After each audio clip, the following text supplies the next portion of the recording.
ကျွန်တော်တို့ကြားနာပြီးတော့ပတ်တော့တဘာပတိနဲ့ကျွန်တော်ညှိထားခြင်းမရှိပေမဲ့တူနေတယ်တဘာပတိဖတ်တဲ့ကျမ်းပိုင်တွေကဖြစ်တယ်တနင်္ဂနွေနေ့ရောက်တော့မယ်ဆိုရင်ကျွန်တော်မြေတန်းပြောသလိုဟိုတုန်းကကျွန်တော်ရဲ့အမှုတော်ဆောင်တက်တန်း10နှစ်အထိလောက်ဆိုရင်တိတ်တရားဟောခြင်းတယ်ကျွန်တော်ပြန်ကြည့်တဲ့အခါမှာလေနော်ကျွန်တော်ရဲ့ဘဝကိုကျွန်တော်ရဲ့အနှစ်30နီးပါးဘုရားသခင်အမှုတော်တက်တန်းကိုကျွန်တော်ပြန်ကြည့်တဲ့အခါမှာကျွန်တော်ရဲ့တက်တန်းအမှုတော်ဆောင်တက်တန်း10နှစ်အထိတော့တကယ်တရားဟောခြင်းတယ်ရောက်တဲ့နေရာတိုင်းမှာကျွန်တော်ကိုချိန်ပေးရင်ကျွန်တော်တဝမ်းတာတယ်တရားဟောခြင်းတယ်ဒါပေမဲ့အခုကျွန်တော်ချိန်နေကျွန်တော်ကြည့်တဲ့အခါမှာတနင်္ဂနွေနေ့ရောက်လာတော့မယ်ဆိုရင်ကျွန်တော်မှာတုံကြီးဖြစ်သွားပါတယ်ကိုရောဗာမြပြောမလဲသာသမီတွေအတွက်မဟုတ်တဲ့စကားလုံးတွေကျွန်တော်ပြောမိရင်ဘယ်လိုဖြစ်မလဲဆိုတာဒီကစကျွန်တော်မှာစိတ်ချမ်းသာခြင်းကျွန်တော်မှာမရှိပါဘူးဆိုတော့ဒီနေ့ဆိုရင်ကျေးဇူးတော်ကြောင့်Mizo Fellowship မှာလည်းနှုတ်ကပတ်တော်ဝင်ငါဖို့လို့တယ်နောက်ပြီးတော့ဒီမှာလည်းကျွန်တော်ဝင်ငါရမယ်ဆိုတော့တူညီတဲ့တရားဟောချက်ပဲဘုရားရှင်ကကျွန်တော်ပေးတာလားဓမ္မမို့ရေးတခြားစီလာကိုတော့ဆိုပြီးကျွန်တော်ဆုတောင်းတဲ့ခါမှာ Mizo Fellowship အတွက်ဘုရားရှင်ကပေးပါတယ်နောက်ပြီးတော့ဒီ MCMC အတွက်ကျွန်တော်ဆုတောင်းတဲ့ခါမှာဘုရားရှင်ကပေးတဲ့အရာကဒီနေ့တဘာပရိဖတ်သွားတဲ့ကျမ်းပိုက်ဖြစ်တယ်ဆိုတော့ကျွန်တော်အနေနဲ့ကိုရောရှင်ကိုရောပေးတာဖြစ်မနော်ဆိုပြီးတော့ကျွန်တော်အနေနဲ့တည်ပြုလိုက်ပါတယ်ဆိုတော့ကျွန်တော်တို့အချိန်ကြီးလဲကြာသွားပြီဖြစ်တဲ့အတွက်ကြောင့်ကျွန်တော်နာယူဝက်35မိနစ်နဲ့ပြီးအောင်ကျွန်တော်ကြိုးစားပါမယ်လို့နောက်ပြီးဟိုမှာရှိတဲ့ကျွန်တော်တို့ရဲ့ညီမဒီကိုမချဖာကနေပြီးတော့စိတ်ရှိရှင်နဲ့ဘာသာပြန်ပေးဖွင့်ရတဲ့ကျွန်တော်အနေနဲ့မေတ္တာရက်ခံလုပ်ပါတယ်နောက်ပြီးတော့ဒီနေ့ကကျွန်တော်တို့အသက်တာအတွက်လည်းပါမယ်ဘဟုတုတအတွက်လည်းပါမယ်တကယ်ကျွန်တော်တို့ခရိယံဖြစ်ပြီးတော့သိထိုက်တဲ့ຢာတွေမတိတာတွေများလုံးတဲ့အတွက်ကြောင့်ကျွန်တော်ကအစပေါ်နေနော်အဲ့ဒီအတွက်ပေါ်လို့ကျွန်တော်တော်တော်လေးကိုပြင်ဆင်ပါတယ်ဒါပေမဲ့အမြန်ဆုံးနဲ့ပြီးတော့အောင်ကျွန်တော်ပြောသွားပါမယ်လို့ဆိုတော့ဒီနေ့ကျွန်တော်တို့ဂျာနာမီနှုတ်ကပတ်တော်ကိုရှေ့ဥစွာကျွန်တော်ဖတ်လို့ပါတယ်မိခာအနာဂတိကျမ်းအခန်းကြီး9အငယ်2ခုနတဘာပရိယဖတ်သွားတဲ့ဖြစ်ပါတယ်။အိုဘဲလင်အဖရတ်မြို့အစိုးရတော်ယူဒာမြို့တို့တွင်တင်သည်မြို့ငယ်မြို့ရုပ်ဖြစ်တော်လေဣသရေလအမျိုးကိုအုပ်စိုးရတော်သခင်သည်ငါအဖို့တင်ဤအထဲမှာပေါ်ထွန်းတော်မူလက်တံထိုသခင်သည်ရှေးကဘာမှဆက်၍ပေါ်ထွန်းတော်သခင်ဖြစ်၏ဒီချီနော်ပိုင်နေပဲနော်ကျွန်တော်တစ်ခါပြန်ဖတ်ခြင်းနဲ့အိုဘဲလင်အဖရမြို့အစိုးရတော်ယူဒာမြို့တို့တွင်တင်သည်မြို့ငယ်မြို့ရုပ်ဖြစ်တော်လေဣသရေလအမျိုးကိုအုပ်စိုးရတော်သခင်သည်ငါအဖို့တင်ဤအထဲမှာပေါ်ထွန်းလက်တံထိုသခင်သည်ရှေးကဘာမှဆက်၍ပေါ်ထွန်းတော်သခင်ဖြစ်၏ရောက်တိုင်းပေါ်ဘုရားရှင်ကောင်းချီးပေးပါစေအာမင်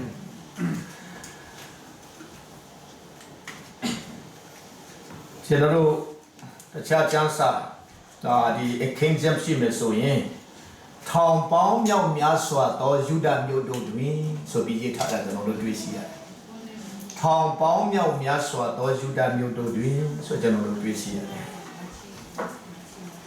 ကဲဟုတ်ပြီကျွန်တော်တို့ဒီနေ့ကျွန်တော်တို့ဂျာနာမီနှုတ်ကပတ်တော်ရဲ့ကောင်းစဉ်ကတော့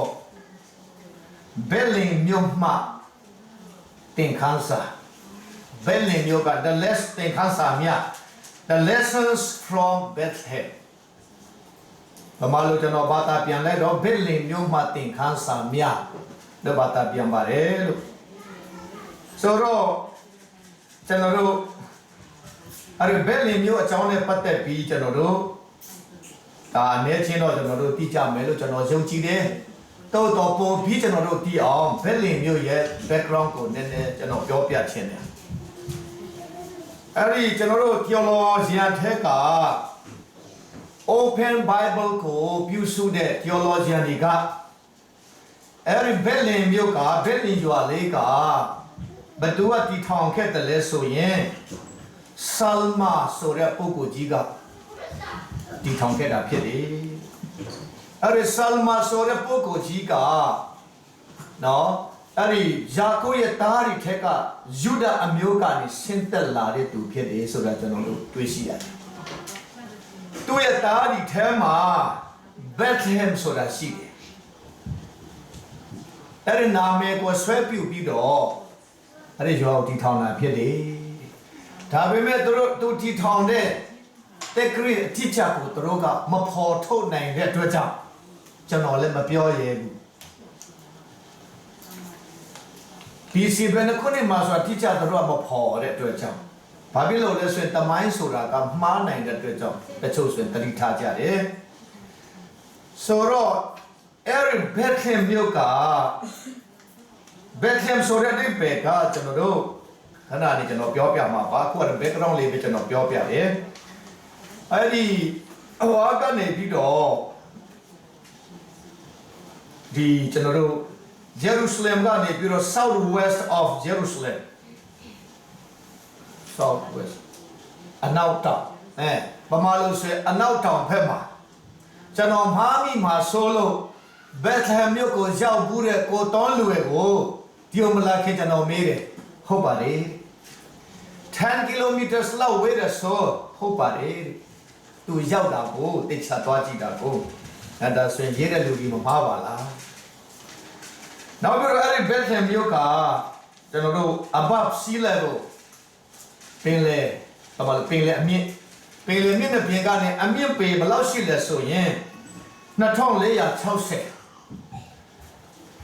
တချို့က2500ကျော်လို့ရေးပေမဲ့တေချာကြည့်တဲ့အခါမှာ2460ကိုပို့ပြီးတော့နိစ္စတဲ့တို့အဲ့ဒါကျွန်တော်တည်ပြုလိုက်တယ်ဆိုတော့အားလုံးတည်တဲ့တိုင်းဘက်လင်က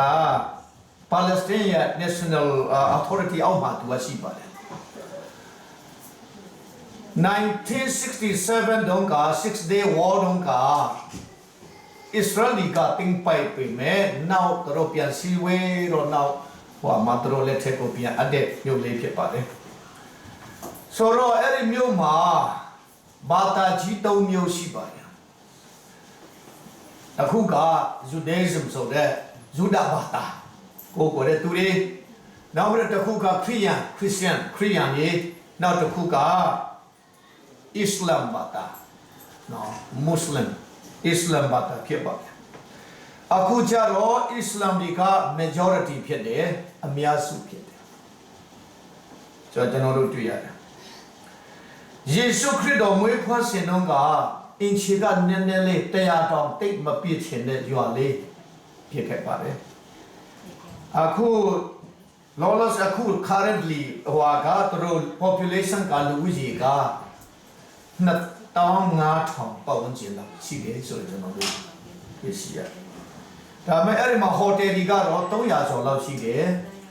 ကမ္ဘာခရီးသည်တွေတော်တော်များရောက်တဲ့နေရာဖြစ်တယ်ဒီဘာသာ3ခုစလုံးကနော်အဲ့ဒီမြို့ဟာတန်ရှင်းတဲ့မြို့ပုံစံမျိုးနဲ့မြင်တဲ့မြို့ဖြစ်တယ်နောက်ပြီးတော့အခုဆိုရင်ကဘာသားဒီက Christmas City ဆိုပြီးတော့အလောက်ထိတို့တော့တမပြောရဲဆိုတော့ကျွန်တော်တို့တွေ့ရှိရပါတယ်ကဲဟုတ်ပြီ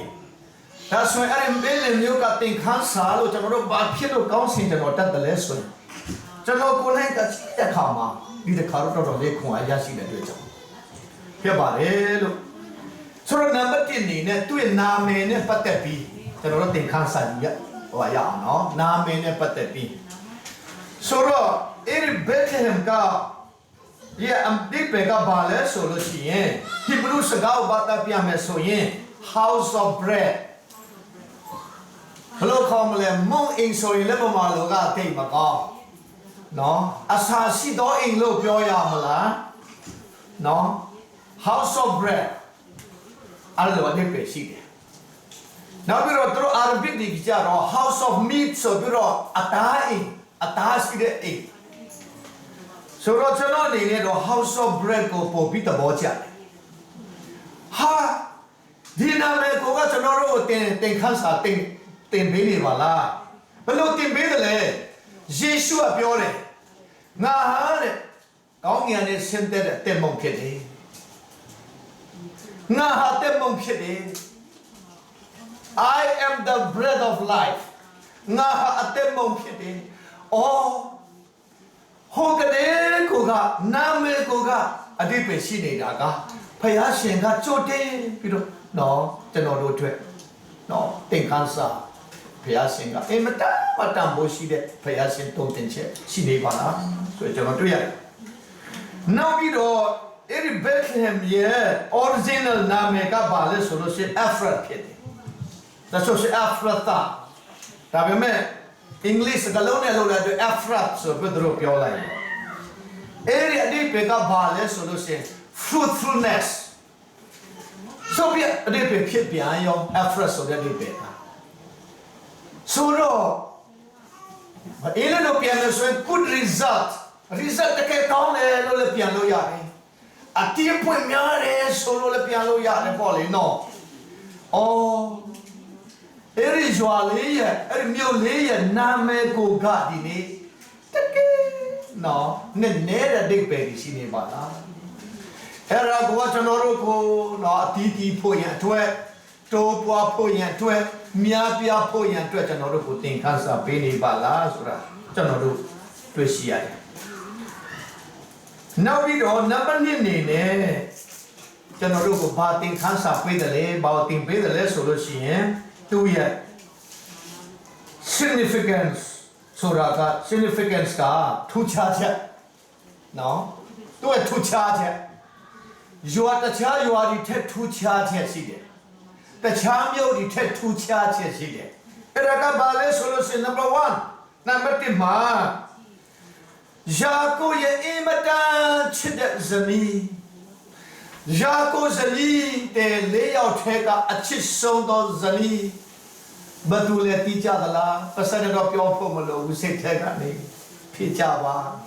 အချစ်ဆုံးသောဇနီးဘသူလဲရာခေလာရာချဲလ်တူလေဘသူရဲ့မိခင်လဲဆိုရင်နော်ဂျိုးဆက်နဲ့ဘန်ဇမင်တို့ရဲ့မိခင်ပါသူရဲ့အကြောင်းကိုကျွန်တော်ကြည့်တဲ့အခါမှာဒီမိန်းကလေးအိမ်မတန်ချစ်ပွေကောင်းတဲ့မိန်းကလေးတော့ဖြစ်မှာပဲရိုးရီချောတာတော့မဟုတ်နိုင်ဘူးရင်ချင်းမှာပဲတိမ်မွေ့မှာပဲဆိုတာကျွန်တော်ခံမှန်းတယ်။အော်အဲ့ဒီမို့စပေါ်တဲ့မြတ်ပြီးကနေပြီးတော့သူ့ဖခင်လဘန်စီကနေပြီးတော့သူတို့လာတယ်ဂျက်ကုပ်နောက်ကိုသူ့ယောက်ျားစကားနာထောင်းပြီးတော့သူတို့လိုက်လာတယ်။အဲ့ဒီကာနန်ပြည်ပြီးဣသရေလနိုင်ငံသူတို့ပြန်လာဖရိကမှာလာ။ဒါပေမဲ့ခရီးဆုံးထိမရောက်ရှာဘူး။အဲ့ဒီဘက်ထင်မြို့နားလည်မှာပဲအဲ့ဒီအဝေးမှာပဲသူဟာသူ့ရဲ့တားငယ်ဘယ်ဇမင်ကိုမွေးဖွားတဲ့ချိန်မှာသူအသက်ဆုံးရှုံးကဲကြည့်အဲ့ဒါလီကိုတကယ်ဖယားပိုင်းမှာကြည့်မယ်ဆိုရင်အဒိတ်ပဲရှိနော်အဲ့ဒါမှသူ့တချို့ရတယ်နံပါတ်1ကျားစာထဲမှာအင်မတန်ချစ်ပွေကောင်းတဲ့မိန်းကလေးတစ်ယောက်သူ့နာမည်ကနောင်မီလို့ခေါ်တယ်။အဲ့ဒီနောင်မီရဲ့ hometown ဖြစ်တယ်။နောင်မီဆိုတာကျွန်တော်တို့အားလုံးသိတယ်လေနော်။အဲ့ဒီဘယ်လေမျိုးမှာအစာခေါင်းပါချင်းရှိတော့သူရဲ့ခင်ပွန်းတဲ့အလီမလက်ကသူ့ကိုသူတို့မိသားစုခေါ်သွားပြီးတော့မောဘပြည်ကိုသူတို့သွားကြတယ်လေမောဘပြည်မှာပဲသူ့ရဲ့ခင်ပွန်းတဲ့တေဆုံးသွားရှာတယ်နောက်ပြီးတော့သူ့ရဲ့သားနှစ်ယောက်တေဆုံးသွားသူတယောက်တည်းနေလို့မဖြစ်ဘူးသူ့ချွေးမတယောက်နဲ့ဘာတည်းသူချတယ်လဲဆိုရင်အော်ဖယားရှင်ကသူ့လူတွေကိုကောင်းချီးပြန်ပေးနေပြီဘယ်လိုမျိုးမှစာရီခေါင်းပါတော့ဘူးဆိုင်စပါးရီကျွယ်ဝနေပြီရှိနေပြီဆိုတဲ့တင်ကြတော့သူပြန်လာတယ်ဆိုတော့လည်းကျွန်တော်တို့တွေ့ရှိတယ်သူရဲ့ချွေးမနှစ်ယောက်ထဲကရုတဆိုတဲ့ချွေးမကတခင်မတော်တဲ့နေရာတိုင်းသွားမယ်တေတဲ့နေရာမှာတေးမယ်တခင်မရဲ့ဖယားကျမဖယားဖြစ်မယ်တခင်မရဲ့လူမျိုးကျမလူမျိုးဖြစ်မယ် ဆိုပြီးတော့ဒီဘယ်လီမျိုးချီတို့လိုက်လာတို့ဘယ်လီမျိုးရောက်တဲ့ချိန်မှာဘာချင်းလဲဆိုရင်ဘာလီစပါးကိုရိတ်သိမ်းတဲ့ချိန်ဘာလီရိတ်တဲ့ချိန်ဘာလီကဘာလဲဆိုရင်စပါးဒီထဲမှာအရင်ဥဆုံးမဲ့တဲ့ဟာလီဖြစ်တယ်စပါးအလုံးမမဲ့ခင်2လလောက်လား3လလောက်လားကျွန်တော်မှိုင်းမနိုင်တယ်အဲ့ဒါကြိုတင်ပြီးတော့မဲ့တာဖြစ်အဲ့ဒါရိတ်သိမ်းတဲ့ချိန်စပါးရီအများစုကမမဲ့သေးဘူးအဲ့ဒီချိန်မှာတို့ရောက်လာတယ်အော်ဘယ်လီမျိုးကနောင်မီရဟုံထောင်းဖြစ်နေတာကိုနောင်မီရဟုံထောင်းဖြစ်နေတာကိုနံပါတ်3အော်ဣသရေလရှင်ဘုရင်ဒီအားလုံးထဲမှာအကြီးမြတ်ဆုံးသောရှင်ဘုရင်အမြင့်မြတ်ဆုံးသောရှင်ဘုရင်တကောအရှိဆုံးသောရှင်ဘုရင်ဖယားသခင်ကိုအကြိုက်ဆုံးသောရှင်ဘုရင်မေဖွာနေရသူရဟုံထောင်းလည်းဖြစ်နေတာကိုအဲ့ဒါကြောင့်ကျမ်းစာကဘယ်လိုပြောလဲဆိုရင်ဒါဝိရဲ့မြို့တော်နော်ဒါဝိရဲ့မြို့ဖြစ်နေတာကိုကဲဒါဝိအကြောင်းနဲ့ပတ်သက်ပြီးကျွန်တော်တို့ခဏလေးကြည့်ရအောင်ဒါဝိကဘာတူလဲဒါဝိကနော်တောင်တူလေတမရိုးရိုးတောင်တူလေတမရဲ့တားရှိရောက်တဲ့ကအငယ်ဆုံးတော်သူပါအငယ်ဆုံးဖြစ်ပေမဲ့သူ့ရဲ့အကို9ယောက်ထက်သူဟာထူးခြားချက်3ချက်ရှိတယ်။ဘာဒီလဲနံပါတ်1သူဟာသူ့အဖေရဲ့အလုပ်ကိုပဲလုပ်တာ။ဟာလေလုယာသူ့အဖေရဲ့အလုပ်ကိုလုပ်တယ်။သူ့အကိုရီကတော့ရှောလူရှင်ဘုရင်စီမှာစစ်သားလုပ်ကြတယ်။တမတော်လုပ်ကြတယ်။တမတော်ထဲမှာဝင်ကြတယ်သူကျတော့သူ့အဖေရဲ့အလုပ်မလုပ်လေသူ့အဖေရဲ့တိုးကိုတောထဲမှာကြောင်းတာတောထဲမှာတောကြိုတောင်ချအင်မတန်မှတ်ကြောက်ွယ်ကောင်းတဲ့တောထဲမှာကြောင်းတာသူ့အဖေရဲ့တိုးကြောင်းတယ်ဆိုတော့လွတ်အားခရချင်မရမှာလွတ်အားခရချင်မရဒီနေ့မိဘတွေကိုထောက်ပံ့တာမကြီးတွားပါနဲ့မိဘတွေကိုထောက်ပံ့နိုင်တဲ့အခြေအနေမှာဘုရားသခင်ခမည်းကိုထားတာကျေးဇူးတော်ချီးမွမ်းပါမိဘရဲ့အလုံးလုံးတာထက်မုံမြတ်တာမရှိဘူးတကယ်မုံမြတ်တယ်ဒါဝိသူ့ရဲ့ဖခင်ရဲ့တိုးကိုသူကြောင်းတယ်နမနစ်ကျွန်တော်ဘာတွေ့တယ်လဲဆိုလို့ရှိရင်တိုးသေးဒီကတောမှာတိုးကြောင်းတဲ့ခါမှာသူတို့ music အမြဲတမ်းတီးရဂီတာပဲဖြစ်ဖြစ်ပလောပဲဖြစ်ဖြစ်ဆောင်းပဲဖြစ်ဖြစ်တိုးထင်းတိုင်းကတီးကြတို့တီးရတဲ့အကြောင်းရင်းက2မျိုးရှိတယ်တစ်မျိုးကဘာလဲဆိုလို့ရှိရင်တို့ပြင်းလို့ဝါသနာပါလို့လည်းမဟုတ်ဘူးတို့ပြင်းလို့ကြည့်တာဖြစ်တယ်နံပါတ်1ကဘာလဲဆိုရင်တို့ကြောင်းတဲ့တိုးတွေကတရိษံထဲမှာတတိလည်းမရှိဘူးဒီတိုးတွေကခန္ဓာကြီးလည်းမရှိဘူးဒီတိုးတွေကနောက်ပြီးတော့တာရည်ကြီးတန်ချတဲ့ခါမှာတုံလှုပ်ပြီးတော့တင်းကြီးပေါက်ချပြီးတော့ဒုက္ခရောက်တဲ့တိုးဖြစ်တဲ့အတွက်ကြောင့်တာရည်ရောအော်တန်ကြီးကိုမချဖို့အတမလာဒီပေးပြီးတော့တချင်းဆိုပြီးပြီးတယ်ဆိုတာအတမန်ကြောင့်ကျွန်တော်တို့မျိုးတွေ့ရှိရတယ်ဒါပေမဲ့ဒါဝိကြတော့မဟုတ်ဘူးတဲ့ဗျာဒါဝိကီတာတီးပြီးတော့ဆောင်းတီးပြီးတော့ဖယားချင်းတို့ချင်းမနာတဲ့သူကြတယ်ထူချတယ်ဖယားသခင်ကိုပဲအမြဲတမ်းသူကကျေးဇူးတော်ချီးမွမ်းတယ်သူကိုယ်ရည်နဲ့မတူဘူးတော်မနေလည်းဖယားကျေးဇူးတော်ချီးမွမ်းတယ်တခြင်းနဲ့အိမ်မနေလည်းကျေးဇူးတော်ချီးမွမ်းတဲ့တခြင်းဆိုတယ်ကြည့်ပါခင်ဗျားနဲ့ကျွန်တော်ကဘယ်လိုလဲဖယားเจ้าမှာတည်းပဲကျွန်တော်တို့တခြင်းဆိုပြီးတော့ praise and worship ဘာပဲတခြင်းဆိုပြီးတော့လားဓမ္မမအိမ်မှာဆိုသလားတပါမချရိမာတာတချစ်ဆိုတဲ့စမပြေဘူးဆိုတော့နည်းနည်းတော့ခက်တယ်နော်ဒါမဲ့တိုးတိုးလေးနဲ့ဆိုပေါ့ဆိုသလားဒီချိုခန်းထဲမှာတချစ်ဆိုသလားဆိုပါရေချိုးရင်တချစ်ဆိုပါဟာလေလုယာကိုရောနာမနဲ့ရေချိုးတယ်ကိုရောရေချိုးရတဲ့ခွင့်ရရှိတဲ့အတွက်ကြောင့်နော်in the temple လေပေါ်လေးတော်ရဟာလေလုယာတချစ်ဆိုလဲစမ်းပါကွာ Kamiya ita ma tachin soda be betu ita ma soda ma ho be ne. Dini apo ali di matuan ne turim dau suasi dia ceka. Kamiya ne jano pun ma apo ali tuan ne ka. Paya ye kaum ye chen. Jidu ro chima ba. Dawe. Era chau tu kita ting kile dan tako. Do the chen soda dan tako. Chano ka di phaya chau ma be lo la do be ta go shi ma le ta kha le cha ta nge shi re tyo la so la so ni so la nan ngan ta shi ni so la lu myo ta shi ni so la be ta go shi ma le da wi ki ta ti ra ba lo ta go shi de le ti chen da la wi ni so dong thwat twa de Hallelujah. Bema twat le.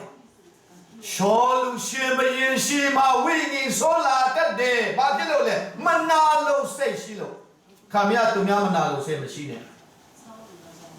Mana lo sai shi khamya me lo kha yaw ma. Tu mya chwe wa chan dai wa da sam ba. Tu mya khamya the chwa ni wa da. Khamya ne aw mi ye wa da sam ba. Pagilo manalo sisi de sisi winning so watching pinira Sholu Israel min kaledi the chenja Dawi upon matake manalo sisi you know Dawi ko tachene sana do sisi Sholu ke tu ya theka ne winning so twat twa a kita tipire tu ka bethule Dawi Dokha yaw pi so yin le Dawi ka kita le ti lai da ne ting so ta chong le ho la da ne win yin so ri thot twa la ta ko shi de chano ro kita ti da ri yo be lo le ni ne kita ti de lo de set ka ya ma no yo ma lo ne be kita ti de lo be la la Myanmar nai ne ka to som be la chano ti chen da ma ti khai ne ma lo buဒါရေးရှိတယ်ဖယားကိုကျေးဇူးတော်ချီးမွမ်းတာကျွန်တော်တို့ဆုတောင်းကိတာဒီတဲ့လူတွေတခါတည်းဟိုအလို့ရှိအဆာရှောင်းအလုံးလုံးနေလားမတနေလားတနေကနေကိတာဒီပေါ်တဆာရှောင်းလည်းနေလုံးလုံးမရရက်ဆိုမရှိဘူးဆိုတော့ဒီလေရောမလုံးနဲ့လေဘလို့ဆာဆုတောင်းခဲလာခဲ့တယ်လေဒါဝိတကိုရှိတယ်ဘာတကိုလေတန်ရှင်တော်ဝိညာဉ်တော်ရဲ့တကိုအော်သူအမြဲတမ်းချစ်သူတော်ချီးမွမ်းတဲ့ဖယားရှင်ကိုသူတရားမှာတရားအားကိုးတယ်ဒီတတိယချက်ဖယားတကယ်တရားမှာတရားသူအားကိုးတယ်အားကိုးတဲ့အချက်လေးတစ်ခုလေးပြောပြမယ်နော်6တောင်နဲ့တထွာမြင့်တဲ့Philistia bocho Goliath. No. Show the sake the same tu ma mashibu. Goliath ne tapu yan tu ro twile the kama. Goliath ka ta sik so de. Ba phit lo le. David ka lu ngel le phit do. Goliath ka tu ko ka le ka sa se ya myat thin la bu thin da phit ma po. Nga ho de Goliath pyo de saka ka blo pyo de so nga ko khwe mya aw me da la. Khwe mya thin da la. Kẻ chi sang bà biết đâu lệ cầu huyết lên là to ra cô khuyên nha trên làပြောတာနေရတာဒီကောင်အကုန်လုံးချိုးဖဲပြတော့နော်ညက်စာကျွေးမယ်နော်ကောလည်းပြောတဲ့စကား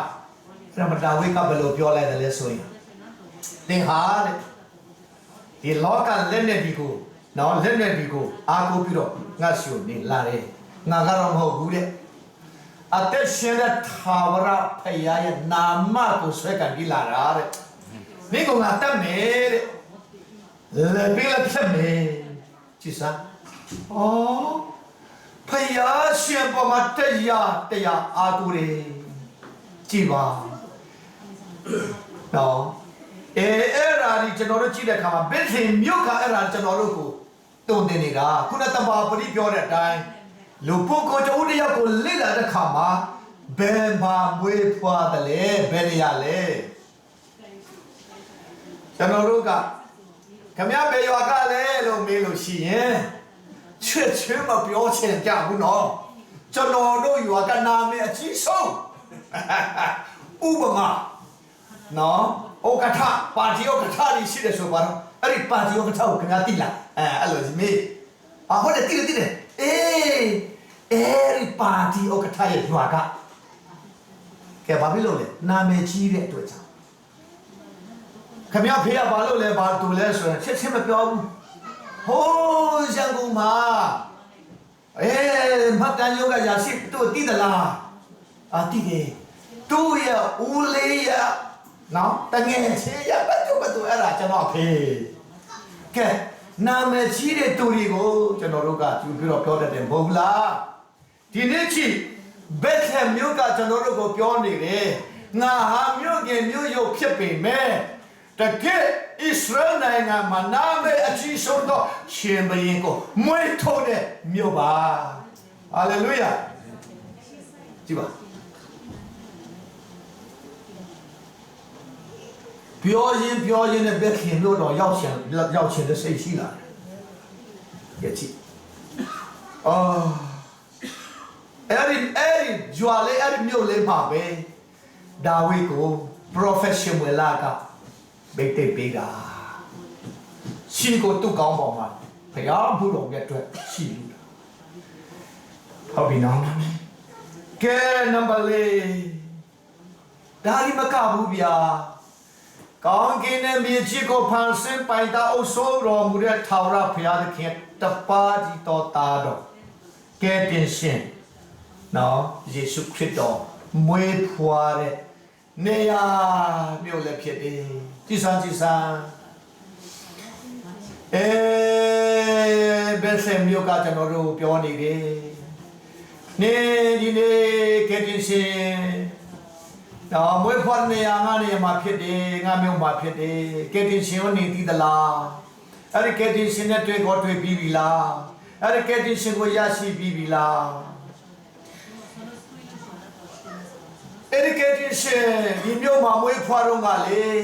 ဟိုတယ်ကြီးမှာမွေးဖွားတာမဟုတ်ဘူးလို့ကျွန်တော်တို့ကိုပြောနေတကယ်ရင်ကောင်းရကောင်းမှမွေးတာမဟုတ်ဘူးနော်ခမရဘာလို့လူပါဝါနေတယ်လဲခမရဘာလို့ဝါချွားနေတယ်လဲခမရဘာလို့ငါတော်ဆုံးလို့ပြောနေတယ်လဲခမရဘာလို့ငါတို့အသေးတော်ကအကောင်းဆုံးလို့ပြောနေတယ်လဲခမရဘာဖြစ်လို့ငါတို့ခံယူချက်ကအကောင်းဆုံးလို့ပြောနေတယ်လေခမရဘာဖြစ်လို့ကျွန်တော်တို့ပါစတာကအတော်ဆုံးလို့ပြောနေတယ်လေခမရရဲ့ကဲဒီနဲ့ရှင်သခင်လေငါတို့မျိုးမှာဒီမျိုးမှာမွေးတုံးကလေဆေးရတိုင်းမှာတော့မမွေးဘူးနော်အဲ့ဆိုလည်းမမွေးတယ်လေကျွန်တော်တို့တော့မတော်ချင်တဲ့အင်မတန်မှနန်စော်တဲ့အချီစော်နန်တဲ့နွားတေးကုန်မှာဟာဟုတ်လားနွားတေးကုန်မှာမွေးတာတော့မနွားစခွတ်မှာပဲမွေးတဲ့မှာပဲတိတ်ထားရတာစားကြည့်ပါဘာလို့ကျွန်တော်တို့ပြောပြနေတယ်လဲနှိမ့်ချခြင်းကျွန်တော်တို့ကလေစကားပြောလိုက်နေတယ်ကျွန်တော်တို့ကမာနလေးစိတ်ထဲမှာရှိတယ်ဆိုတာထင်ပေါ်နေတယ်နော်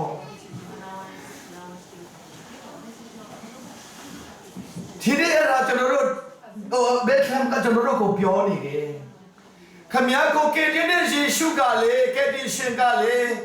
ငါတို့ရွာမှာတော်မှနွားဒီနေတဲ့နေရာမှာ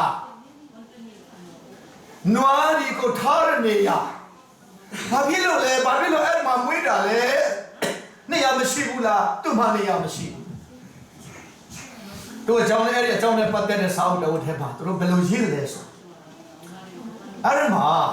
မာရိကတက်မွေးရတော့မယ်ပိုင်အကြီးမွေးရတော့မယ်မွေးချင်စီပြီ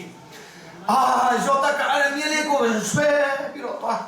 တေမီတေခဏတို့မနေရရှိလာချစ်သူပြီးတော့ကျွန်တော်မလို့တမီးကမိဖတော့မယ်ပိုင်နာနေပြီမရှိဘူးအဲ့မှာဟိုတယ်တစ်ခုရှိတယ်ဗျအဲ့ဒီဟိုတယ်မှာဟိုတယ်ပိုင်စင်ကVIP ဆိုရက very important နော်အရေးကြီးပုဂ္ဂိုလ်အတွက်ဆိုတော့ ထားပအခန်းတခန်းရှိတယ်ဗျ哦，一人的呀，都是当面的，没洗过看你们洗到不 ？VIP 对个的看戏的，这个那是 VIP 个，哦，你们哪里的？哦，这说到地里嘛边喏，都爱来偏偏么拍呀嘞，拍呀打嘞，搞地的，白天干的，搞地的，哦，好啦，好嘛。我嘛到来，我听过我嘛洗的，我嘛到来，不得那不哩，我听过说那米哦，某地方的就老洗的呢，哇，没得那哇，高油的吧来洗喏，但那不而嘛，到来不然嘛呗，没得话来洗这么多呀。ကျွန်တော်တို့ရှင်းမတဲ့ခရစ်ဝင်ခန်းကြီးနှစ်ကိုကျွန်တော်ကြည့်မယ်ဆိုရင်ဘာတွေ့လဲဆိုတော့ဒီချမ်းပိုက်ကိုကျွန်တော်တို့ပြန်ရေးထားတာကျွန်တော်တို့တွေ့ရတယ်ကျွန်တော်ဖတ်မနေတော့ဘူးเนาะ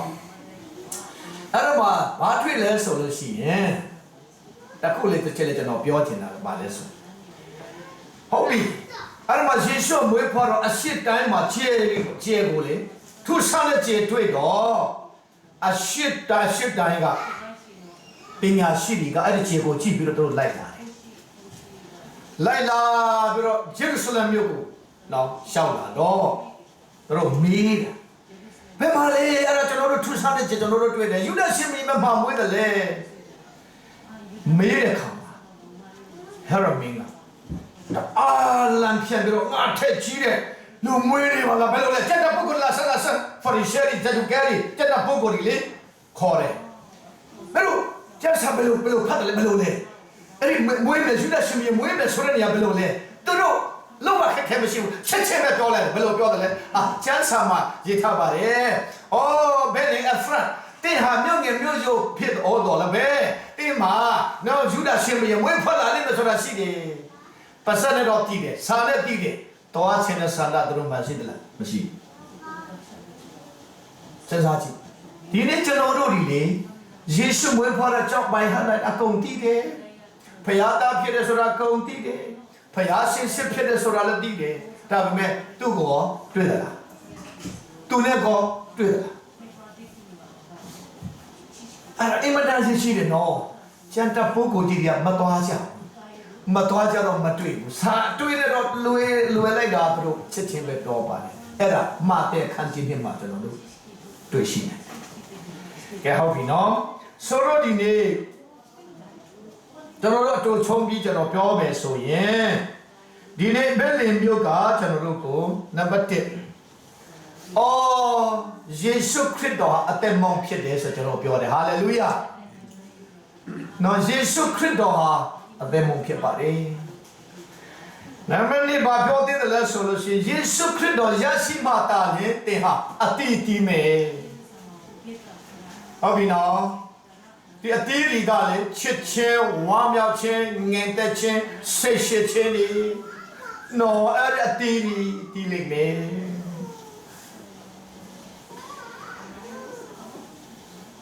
ယေရှုခရစ်တော်ရရှိမှတာလေတင်ဟာငယ်တော်လည်းပဲဘာမှမဟုတ်တော်လည်းပဲနော်လူတွေကတင်ကိုလေးစားမယ်လူတွေကတင်ကိုဗာလဲချီးမြှောက်မယ်လူတွေကတင်ကိုဘယ်လိုလဲယိုတည်မယ်လေးစားမယ်ဒီနေ့ဘယ်လင်မျိုးကကျွန်တော်တို့ကိုအဲ့ဒါဒီတုံတင်နေပါတယ်အဲ့ဒါကြောင့်ဒီနေ့ကျွန်တော်တို့တဝုရှိတိုင်းမှာယေရှုခရစ်တော်ကိုကျွန်တော်တို့လိုအပ်တယ်လို့ကျွန်တော်တို့ရွာဒီမှာလည်းလိုအပ်တယ်ကျွန်တော်တို့တင်းတော်ကျွန်တော်တို့အတိုင်းဝိုင်းကျွန်တော်တို့ဖွဲ့စည်းတိုင်းမှာဒီယေရှုခရစ်တော်လိုအပ်ပါတယ်ဘာဖြစ်လို့လဲနောက်ဆုံးမှာတော့နှိမ့်ချခြင်းဒီဒူလောကလာတဲ့ခါမှာနှိမ့်ချစွာတူလာတယ်ဖျားဖြစ်ပေမဲ့ဖျားဖြစ်ခြင်းကိုသူဟာပြန်ဆိုင်တဲ့စိတ်မရှိဘူးတဲ့ကောင်းကင်တမန်ဒီထက်တော်မှာအနေနဲ့နှိမ့်ပြီးတော့လူစားတဲ့အဖြစ်ကိုခံယူပြီးဒီလောကကိုသူကြွလာတာဖြစ်လေစဉ်းစားကြည့်ပါကြွလာတော့လေတကယ်နော်စကွတ်ထဲမှာဆိုတကယ်နှိမ့်ချတယ်အဲ့ဒါကြောင့်ဘယ်လင်မျိုးကကျွန်တော်တို့ကိုမိမောင်းထုတ်ပြနေတယ်ခမည်းမဝါကြွားပါနဲ့ Praise the Lord မဝါကြွားပါနဲ့ခမည်းတော်ရတတ်တာမဝါကြွားပါနဲ့ဖျားချီးကျူးတော်ကြောင့်ပဲဖြစ်တယ်ဆိုပြီးကျွန်တော်တို့ပြောနေတယ် ခမရရုပ်ချောရုပ်လာကြတာကြောင့်မကြွားကြွားနေတာဖရာရဲ့ကောင်းမြတ်ခြင်းကြောင့်ဖြစ်တယ်ဖညာခင်များပညာတတ်တာမဟုတ်ပါကြွားနေအဲ့ဒါဖရာသခင်ကောင်းမြတ်ခြင်းကြောင့်ဖြစ်တယ်လူတွေကခမရချင်းမြောက်နေတာမဟုတ်ပါကြွားနေဖရာရဲ့ကောင်းမြတ်ခြင်းကြောင့်ဖြစ်တယ်ခမရနှင်းချစွာနေပါ